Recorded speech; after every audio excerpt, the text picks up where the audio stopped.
Assalaamu calaykum. Waxaan muuqaalkan kugu soo bandhigi doonaa waxyaabo aadan aqoon faa'iidadooda ama waxay macnoodu yihiin ee daawasho wacan.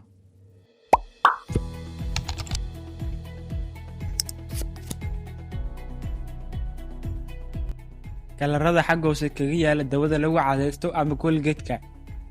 Dad badani way iska adeegsadaan dawadani iyagoo aanan eegin ama ahmiyad siinin waxyaabaha ku dul sawiran, oo ay ka mid yihiin kalaradan kala duwan.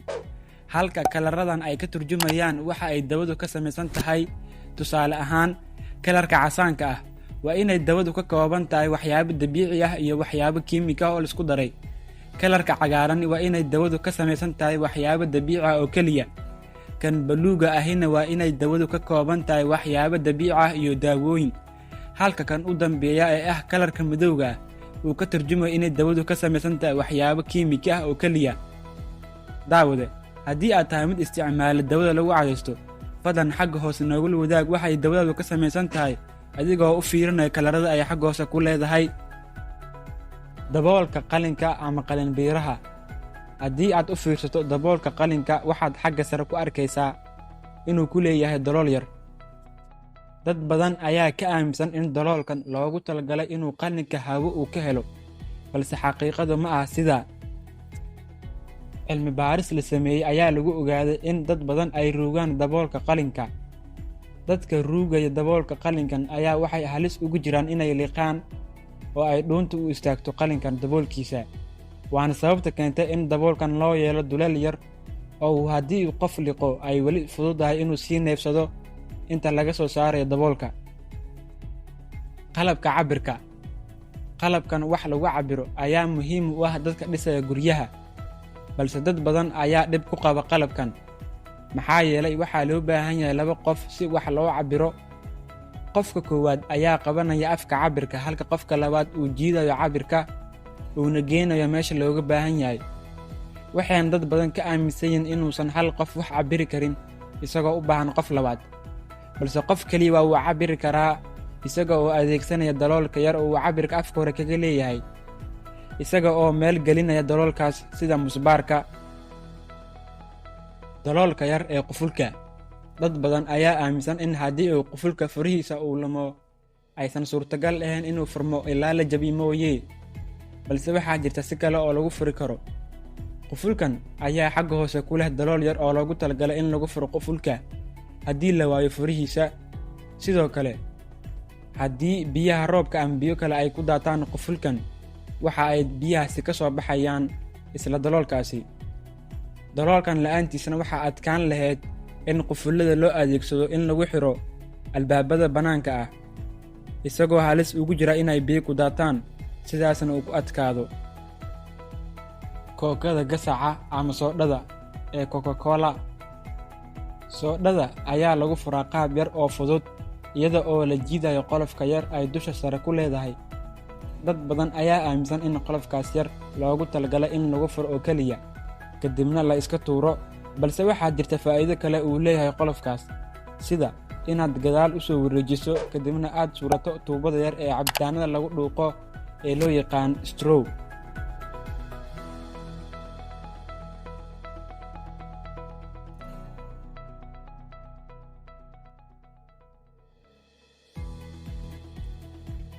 Daloolka yar ee xagga hoose kaga yaala daaqadaha diyaaradaha. Waxaa laga yaabaa inaad isweydiisay maxay daaqadaha diyaaradaha ay wareeg u yihiin oo aysan u ahayn daaqado 4 geesood ah. Insha Allah, muuqaal dhammaystiran ayaan ka soo samayn doonaa. Waxaa jira dalool yar ay leeyihiin daaqadaha diyaaradaha ee wareega ah ee loo yaqaan bleed hole. Dad badan ayaa ka warqabin faa'iidada uu leeyahay daloolkan yar ee xagga hoose kaga yaala daaqadaha. Marka ay diyaaradaha kacayaan ama ay soo degayaan, ayaa waxaa badan cadaadiska hawada. Haddii uusan jiri lahayn daloolkan yar, waxaa adkaan lahayd inaynu ku dhex neefsanno diyaaradda dhexdeeda. Sidoo kale, daloolkan ayaa dheelitir ku sameeya cadaadiska hawada ee ku dhacaya daaqadaha, isaga oo qaar ka mid ah hawada u soo gudbinaya gudaha diyaaradda. Daloolkan la'aantiisa ayaa waxaa cadaadis badan saarmi lahaa daaqadaha, wayna soo jabi lahaayeen. sumadaha ku dul sawiran jaajarka. Waxaa laga yaabaa inay dad badan isweydiiyeen maxay yihiin calaamadaha ku dul sawiran jaajarka, maxayna ka tarjumayaan, halka dad kale oo badan aysan ahmiyad siinin sumadaha ku dul sawiran jaajarka. Halka sawiradan ay muhiim u yihiin inuu ogaado qofka isticmaalaya jaajarka.